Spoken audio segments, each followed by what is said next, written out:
చాలా మంది చూస్తున్నారు కానీ సబ్స్క్రైబ్ చేయట్లేదు అనమాట. Please subscribe to our YouTube channel VR learning. ఎందుకంటే మనం దీన్ని తీసుకెళ్ళాలి, ముందుకు తీసుకెళ్ళాలి. మన ఛానల్ చాలా మందికి వెళ్తే వాళ్ళందరికీ కూడా చాలా యూజ్ అవుతుంది. So that's why friends, please make this channel bigger and bigger. Thank you. Grammar for any language, like human beings కి గ్రామర్ ఎలా ముఖ్యమో, ఫర్ ఎవ్రీ లాంగ్వేజ్ గ్రామర్ కూడా ఇంపార్టెంట్ అనమాట. ఎందుకంటే మనం మాట్లాడేటప్పుడు కానీ లేదా ఏదన్నా రాసేటప్పుడు కానీ గ్రామర్ చాలా క్రూషియల్ రోల్ అనేది ప్లే చేస్తుంది అనమాట. సో ఈరోజు మనం English grammar for SSC other competitive exams కి తెలుసుకుందాం. The first one is coming to first one here. ఈ సెంటెన్స్ ఏం చెప్తుందంటే the quality of the apples are not good. Second one వచ్చేసరికి the quality of the apples is not good. So ఇక్కడ మనం mistake, ఈ రెండు సెంటెన్స్ లో mistake ఏది అనేది ఫైండ్ అవుట్ చేయాలన్నమాట. ఫ్రెండ్స్ ఇక్కడ మనం చూసుకుంటే ఇక్కడ క్వాలిటీని రిప్రజెంట్ చేస్తున్నాం. సబ్జెక్ట్ వెర్బ్ అగ్రిమెంట్ వచ్చేటప్పటికి ఎప్పుడైనా కానీ మనం ఏం చేస్తామంటే మెయిన్ సబ్జెక్ట్ ఏంటి, క్వాలిటీ అనమాట. సో వెర్బ్ అనేది క్వాలిటీని ఫాలో అవ్వాలి.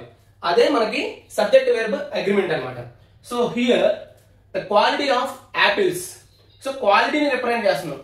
So quality of the apples is not good. This is the right one, this one wrong one అనమాట.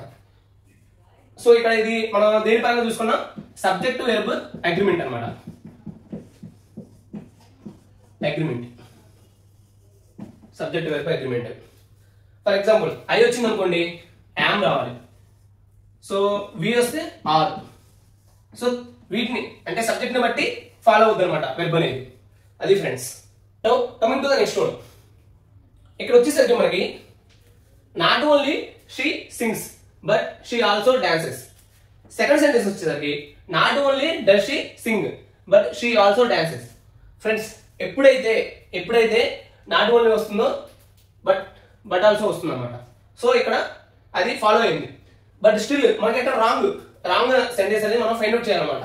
ఎలా ఫైండ్ అవుట్ చేయొచ్చు ఫ్రెండ్స్, ఇక్కడ మనం చూసుకుంటే నాట్ ఓన్లీ అనే దాంతో స్టార్ట్ అయినప్పుడు after the not only at the beginning of the sentence start అయితే, so beginning of the sentence not ఓన్లీతో స్టార్ట్ అయితే ఇన్వర్షన్ యూజ్ చేయాలన్నమాట. దట్ మీన్స్ హెల్పింగ్ వెర్బ్ అనేది బిఫోర్ ద సబ్జెక్ట్ పెట్టాలి. హెల్పింగ్ వెర్బ్ అనేది బిఫోర్ ద సబ్జెక్ట్ పెట్టాలి. So ఇక్కడ helping verb ఏంటి, డస్ అనమాట. సో అది బిఫోర్ ద సబ్జెక్ట్. ఇక్కడ సబ్జెక్ట్ షీ, దానికి ముందు పెట్టామన్నమాట. So this is the right one. ఎప్పుడైతే నాట్ ఓన్లీ అనేది సెంటెన్స్ బిగినింగ్ లో స్టార్ట్ అవుతుందో we need to go for inversion. Inversion nothing but helping verb comes before noun. Ante friends, ade inversion ante. Now coming to this sentence, running to school the rain soaked my clothes. Here running to school I got soaked by the rain. Friends ఇక్కడ మనం చూసుకుంటే modifiers ఎప్పుడు కూడా they should refer to the subject అనమాట. So ఇక్కడ running to school refers I. So ఇక్కడ modifier అనేది ఎప్పుడు కూడా సబ్జెక్ట్ ని రిఫర్ చేయాలి. కానీ ఇక్కడ ఏం చేస్తుంది, ఫస్ట్ సెంటెన్స్ లో running to school the rain soaked my clothes. So ఇక్కడ రన్నింగ్ టు స్కూల్ అనేది ఎవరిని రిఫర్ చేయాలి, ఐ నన్ను రిఫర్ చేయాలి. ఎందుకని నేను స్కూల్ పరిగెత్తేటప్పుడు rain I got soaked by the rain. So rain వల్ల నేను తడిసిపోయాను అనమాట. బట్ ఇక్కడ ఈ సెంటెన్స్ లో తీసుకుంటే, ఫస్ట్ వన్ లో తీసుకుంటే running to school the rain soaked my clothes. But when it comes to second one running to school I got soaked by the rain. So ఇక్కడ మాడిఫైయర్ అనేది సబ్జెక్ట్ ని refer చేస్తుంది అనమాట. But as in this case ఇక్కడ modifier subject ని refer చేయట్లా, rain ని refer చేస్తుంది అనమాట.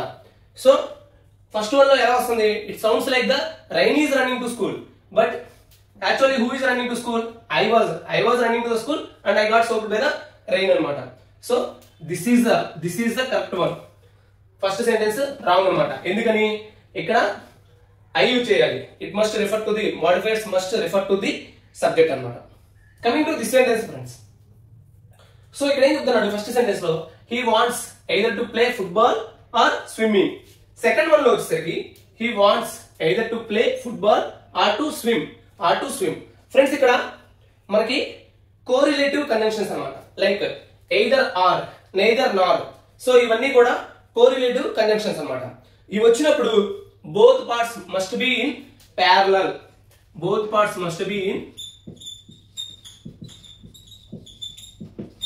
must be in parallelism అన్నమాట. Parallel. That means so parallel అంటే ఏంటి? verb plus verb అనేది మ్యాచ్ అవ్వాలి రెండింటికి కూడా. సో ఇక్కడ ఏం మ్యాచ్ అవ్వట్లేదు క్లియర్ గా తెలుసుకుందామండి. ఫస్ట్ సెంటెన్స్ ఏం చెప్తుందంటే he wants either to, either తర్వాత to వచ్చింది, either to play football or ఇక్కడ ఏమొచ్చింది స్విమ్మింగ్ వచ్చింది అనమాట, అంటే ఇన్ఫార్మ్ ఉంది. when here he wants either to play football or to swim, that means either తర్వాత to వచ్చింది, ఇక్కడ r తర్వాత to వచ్చింది. సో parallelism కాన్సెప్ట్ అనేది ఇది ఫాలో అయింది అనమాట. So second one is the right answer friends. ఎప్పుడైతే మనకి కోరిలేటివ్ కంజంక్షన్స్ ఇచ్చారో like either are, neither Nar, at the same time, not only but also, ఇవన్నీ కూడా they must follow the parallel, they must be in parallel and they should follow the parallelism concept అన్నమాట. Friends ఇక్కడ చూసుకుంటే మనకి 2 sentences ఇచ్చారు. So first one వచ్చేసరికి while talking on the phone the doorbell rang. When it comes to second one, while I was talking on the phone the doorbell rang. So which one is correct friends? Just guess చేయండి లేదా తెలిస్తే చెప్పండి. So ఇక్కడ మనం చూసుకుంటే while talking on the phone the doorbell rang, while I was talking on the phone the doorbell rang. ఇక్కడ the phrase while talking on the phone అనేది clear subject లేదనమాట. సెకండ్ దాంట్లో క్లియర్ సబ్జెక్ట్ ఉంది I. So నేను phone లో మాట్లాడేటప్పుడు door bell rang అయింది, ఇక్కడ క్లియర్ సబ్జెక్ట్ మెన్షన్ చేశారనమాట. సో క్లియర్ సబ్జెక్ట్ అనేది మెన్షన్ చేసింది సెకండ్ సెంటెన్స్ కరెక్ట్ ఫ్రెండ్స్. ఎప్పుడైనా సరే ఇలా సెంటెన్స్ ఇచ్చినప్పుడు క్లియర్ సబ్జెక్ట్ అనేది ఉండాలన్నమాట, otherwise it is wrong or incorrect. Friends ఇక్కడ మనం చూసుకుంటే although he was tired but he went to work. Second sentence వచ్చేసరికి although he was tired he went to work. So which one is correct one friends? And ఎందుకు తెలిస్తే comment చేయండి. So ఇక్కడ మనం చూసుకుంటే friends although he was tired but he went to work. So ఇక్కడ మనకి although అనేది ఆల్రెడీ ఎక్స్ప్రెసెస్ కాంట్రాస్ట్. సో తను టైర్డ్ అయి ఉన్నప్పటికీ వర్క్కి వెళ్ళాడు అని మనం చెప్పాలి జనరల్ గా అయితే. కానీ ఇక్కడ బట్ అయితే అనేది మళ్ళీ ఎక్స్ట్రా అనమాట మనకి, అంటే తెలుగులో ట్రాన్స్లేట్ చేసుకుంటే. సో జనరల్ గా ఆల్దో అని యూజ్ చేసినప్పుడు బట్ అనేది రాదనమాట, అంతే ఫ్రెండ్స్, అదే కొండ గుర్తు మనకి. So when we are using already a contrast thing, using but is redundant and grammatically incorrect అనమాట. So this one is the right one. Although he was tired he went to work. Friends now since he was late he missed the bus.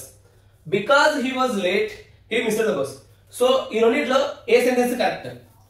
So మీరు answer కనుక తెలిస్తే comment చేయండి friends. Now so ఇక్కడ correct sentence వచ్చేసరికి second one అనమాట. ఎందుకంటే since for time or when the since is used for time first one, and when the context is very clear.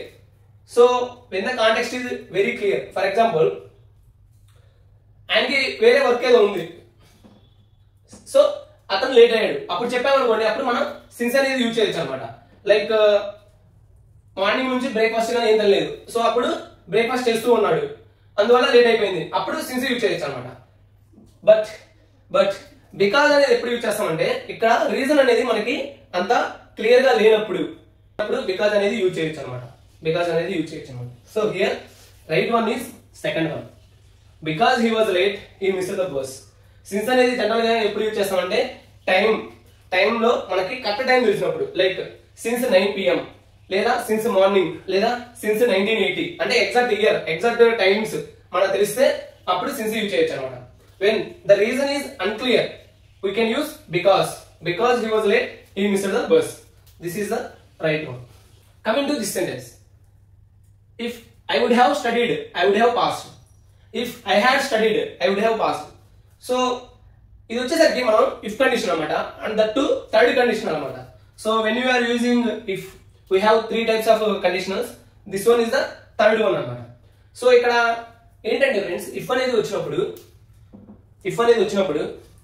we use had past perfect use చేస్తాం అనమాట. had plus past perfect in the if clause and would have in the result clause. So general గా మన తెలుగులో if అంటే అయితే, so అది కనుక అయి ఉన్నట్లయితే ఖచ్చితంగా ఈ రిజల్ట్ అనేది వచ్చేది అని చెప్పుకునేటప్పుడు ఇఫ్ అనేది యూజ్ చేస్తాము. సో ఇక్కడ మనం ఏం చేస్తామంటే had plus past perfect use చేస్తాం అనమాట. హ్యాడ్ ప్లస్ పాస్ట్ పర్ఫెక్ట్ దేంట్లో ఇఫ్ క్లాజ్ లో బట్ రిజల్ట్ క్లాజ్ లో వుడ్ హ్యావ్ యూజ్ చేస్తాం. వుడ్ హ్యావ్ యూజ్ చేస్తాం అన్నమాట. సో ఇక్కడ ఫస్ట్ సెంటెన్స్ చూసుకుంటే if I would have studied I would have passed. That means ఇక్కడ ఇఫ్ క్లాజ్ లో వుడ్ హ్యావ్ యూజ్ చేశారు అండ్ రిజల్ట్ క్లాజ్ లో కూడా వుడ్ హ్యావ్ యూజ్ చేశారు అనమాట. So this one is the wrong one. And ఇది second sentence తీసుకుంటే మనకి if I had studied I would have passed. So ఇక్కడ ఇఫ్ క్లాజ్ లో వచ్చేసరికి had plus past perfect use చేశారు అనమాట. అండ్ రిజల్ట్ క్లాజ్ లో వచ్చేసరికి వుడ్ హ్యావ్ యూజ్ చేశారు. So this one is the right one friends. మీకు గనక ఇఫ్ కండిషనల్ మీద మరిన్ని ఎగ్జాంపుల్స్ అండ్ దాని మోర్ ఎక్స్ప్లెనేషన్ కావాలి అనిపిస్తే జస్ట్ కమెంట్ చేయండి friends. So that I will explain in another video completely. Like error detection at the same time sentence corrections అన్ని కూడా ఆ ఇఫ్ క్లాజ్ లో ఏమొస్తాయి అవి మొత్తం కూడా మీకు నెక్స్ట్ వీడియో చెప్తాను అనమాట. But if you comment so ఈ టూ సెంటెన్సెస్ చూసుకుంటే she insisted to go with us. She insisted on going with us. Friends ఇక్కడ మనం చూసుకుంటే the correct phrase is second one అన్నమాట. ఎందుకంటే ఇన్సిస్ట్ ఆన్ ప్లస్ జెరండ్ వస్తుంది అనమాట. Gerund nothing but insist on plus gerund అన్నమాట. So ఈ gerund అంటే ఏం లేదు friends, verb plus ing form అన్నమాట. This is nothing but verb plus ing form. So same మనకి insisted to go with us, but ఎప్పుడైతే ఇన్సిస్ట్ అనేది use చేసామో మనకి ఏం రావాలి, insist on plus gerund, that is nothing but verb plus ing form. That means she insisted on going with us. This is the right one friends. Coming to these two sentences friends, ఇక్కడ మనం చూసుకుంటే the jury were divided in their opinions. That is first sentence. And the second sentence వచ్చేసరికి the jury was divided in its opinion.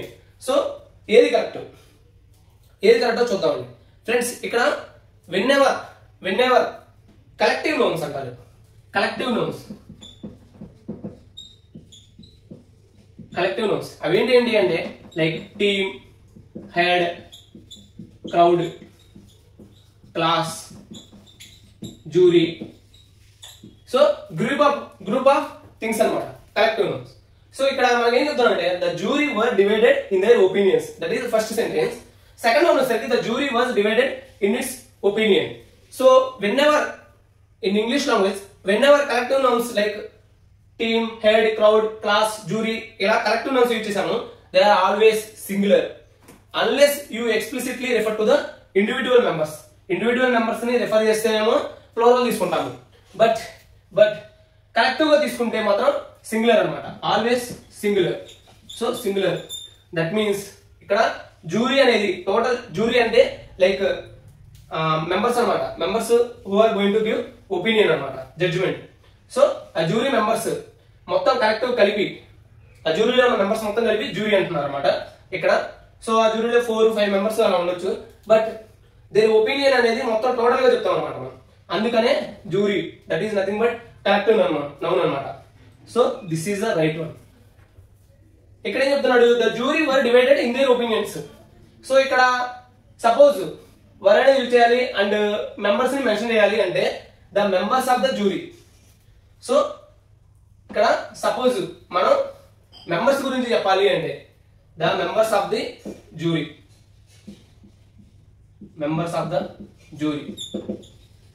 Members of the jury were divided in their opinions. Again, this one is correct, not the jury. The members of the jury అంటే ఇక్కడ individual వాళ్ళ opinion ఇచ్చారు అని చెప్తా ఉన్నాం అన్నమాట. ఇక్కడ వచ్చేసరికి jury was divided in its opinion అంటే కరెక్టివ్ చెప్పాం అన్నమాట. సో ఇది చాలా కేర్ఫుల్ గా ఉండాలి ఫ్రెండ్స్. అక్కడ మెంబర్స్ ఇస్తున్నాడా లేదా కలెక్టివ్ నౌన్ టోటల్ ఒక గ్రూప్ లాగా చెప్తున్నాడు అనేసి మనం థింక్ చేయాలన్నమాట. Coming to these two sentences, she is more taller than her sister. Friends మనం ఆల్రెడీ అడ్జెక్టివ్స్ క్లాస్ చెప్పుకునేటప్పుడు అడ్జెక్టివ్స్ మీద ఒక వీడియో అయితే చేశాను అనమాట. సో దాంట్లో ఈ రూల్స్ అనేవి చెప్పాను.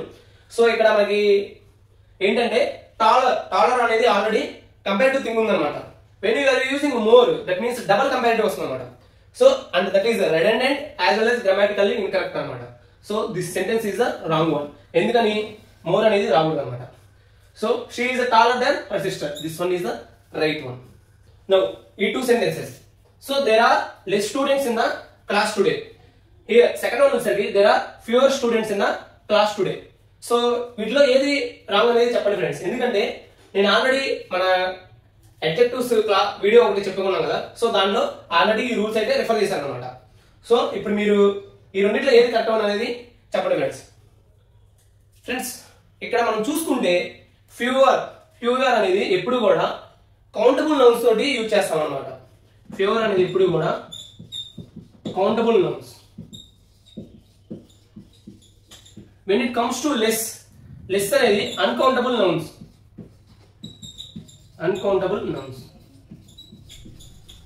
సో లైక్ వాటర్, షుగర్ ఇవన్నీ కూడా అన్కౌంటబుల్ అనమాట. మనీ ఇవన్నీ కూడా అన్కౌంటబుల్. సో ఫ్యూర్ అనేది countable nouns like students, tables, pencils ఇవన్నీ కూడా కౌంటబుల్ అనమాట. సో అది మనం గుర్తుపెట్టుకోవాలి. నౌ ఇక్కడ దేర్ ఆర్ ఫ్యూర్ స్టూడెంట్స్ అనేది ఏంటి countable noun. That means fewer అనేది కరెక్ట్ అనమాట. This is the right one friends. ఇక్కడ ఈ టూ సెంటెన్సెస్ తీసుకుంటే మనకి ఫస్ట్ వన్ వచ్చేసరికి he said that he is going to the market. Second one వచ్చేసరికి he said that he was going to the market. Friends ఇక్కడ మనకి ఏ speech లో ఉంది? రిపోర్టెడ్ స్పీచ్ లో ఉంది. దట్ మీన్స్ ఇండైరెక్ట్ స్పీచ్ లో ఉంది. Now if the reporting verb అంటే ఇక్కడ సెడ్ అనమాట. ఇక్కడ సెడ్ ఈ రిపోర్టింగ్ వెర్బ్ అనేది పాస్ట్ టెన్స్ లో ఉంటే the verb in the reported clause must also shifted to the past. So ఇక్కడ verb in the reported clause ఏంటి? ఇక్కడ ఇస్, ఇక్కడ వజ్. సో దట్ మీన్స్ ఈ వెర్బ్ అనేది ఇది కూడా పాస్ట్ లో ఉండాలన్నమాట. Is, was, been. So was is the right answer. And indirect speech లో ఇక్కడ పాస్ట్ టెన్స్ అనేది రావాలన్నమాట. He said that he was going to the market. When the reported verb అనేది మనకి పాస్ట్ టెన్స్ లో ఉంటే రిపోర్టెడ్ క్లాజ్ కూడా past tense లోనే ఉండాలి. This is the right answer friends. He said that he is going to the market is wrong one. This is very important friends. So direct speech లో ఎలా వస్తాయి verbs and indirect speech లో ఎలా వస్తాయి verbs ఇవి కొన్ని రోజుల్లో మనం కొన్ని వీడియోస్ లో డిస్కస్ చేద్దామండి.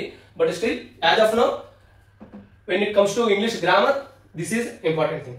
ఈ two sentences చూసుకుంటే she quickly ran to the store always. She always quickly ran to the store. Friends ఇక్కడ మనకి ఏ sentence correct? Second one is correct one అన్నమాట. ఎందుకయ్యా అంటే frequency adverbs like always, rarely, often ఇవన్నీ కూడా they should come before the main verb అన్నమాట. ఇక్కడ మెయిన్ వెర్బ్ ఏంటి? ర్యాన్. సో ఇక్కడ ఆల్వేస్ అనేది ఫ్రీక్వెన్సీ యాడ్వర్బ్ అన్నమాట. That means she always quickly ran to the store. So always అనేది it should come before ran. This is the right one friends. And at the same time ఈ always, rarely, often ఇవన్నీ కూడా suppose auxiliary verb ఉంటే auxiliary verbs అంటే ఏమొస్తాయి? Auxiliary verbs like is, has, was, had ఇలాంటి auxiliary verbs ఉంటే auxiliary verbs తర్వాత వస్తాయి అన్నమాట. ఆఫ్టర్ ఆక్సిలరీ వెర్బ్స్ వస్తాయి. For example she is always scolding her son. So ఇక్కడ మనకి ఆక్సిలరీ వెర్బ్ ఉంది. ఆక్సిలరీ వెర్బ్ అంటే ఈజ్ ఉంది. సో ఆఫ్టర్ ఆక్సిలరీ వెర్బ్ వస్తుంది అన్నమాట ఆల్వేస్ అనేది. Adverb of frequency. సో ఇవి చాలా ఇంపార్టెంట్ ఫ్రెండ్స్. ఎప్పుడైనా సరే మనకి యాడ్వర్బ్ ఆఫ్ ఫ్రీక్వెన్సీ అనేది బిఫోర్ ద మెయిన్ వెర్బ్ రావాలి. సపోజ్ ఆక్సిలరీ వెర్బ్స్ ఉంటే ఆఫ్టర్ ఆక్సిలరీ వెర్బ్స్ రావాలన్నమాట. సో ఆక్సిలరీ వెర్బ్స్ అంటే ఈజ్, హ్యాడ్, వాజ్, బీన్ ఇవన్నీ కూడా ఆక్సిలరీ వెర్బ్స్. ఇక్కడ ఈ టూ సెంటెన్సెస్ చూద్దామండి.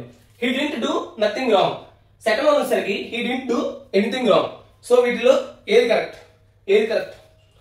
ఇక్కడ యూజింగ్ టూ నెగటివ్స్ అంటే ఏమేమి యూజ్ చేశారు?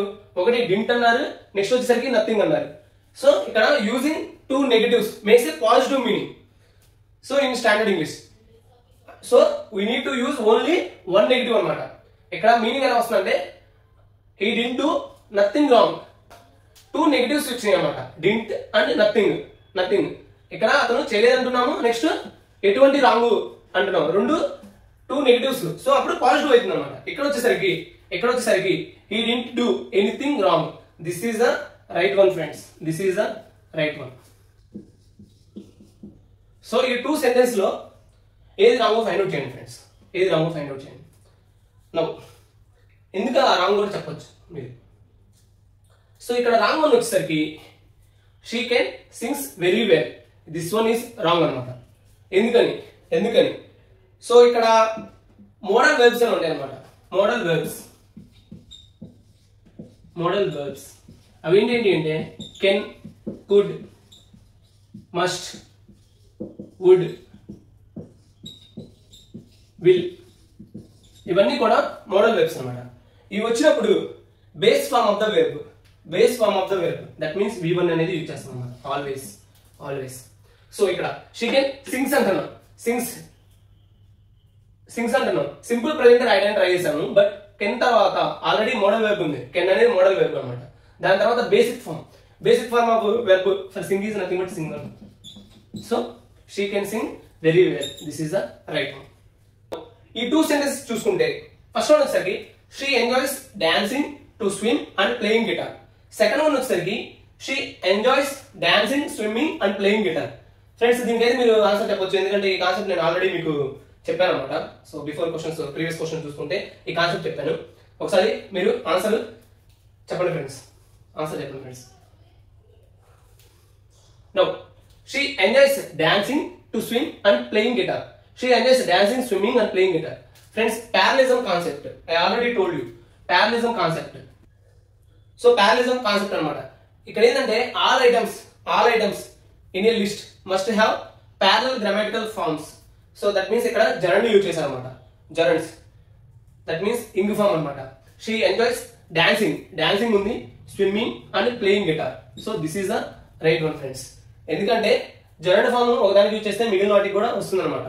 అదే parallelism కాన్సెప్ట్.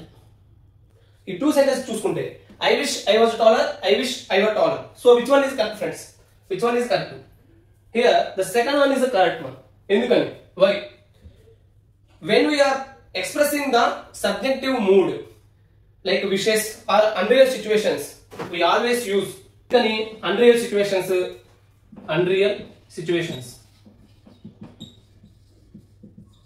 or wishes ఇవి వచ్చినప్పుడు మనం వర్ అనేది యూజ్ చేస్తాం అన్నమాట. For example I wish I were A bird.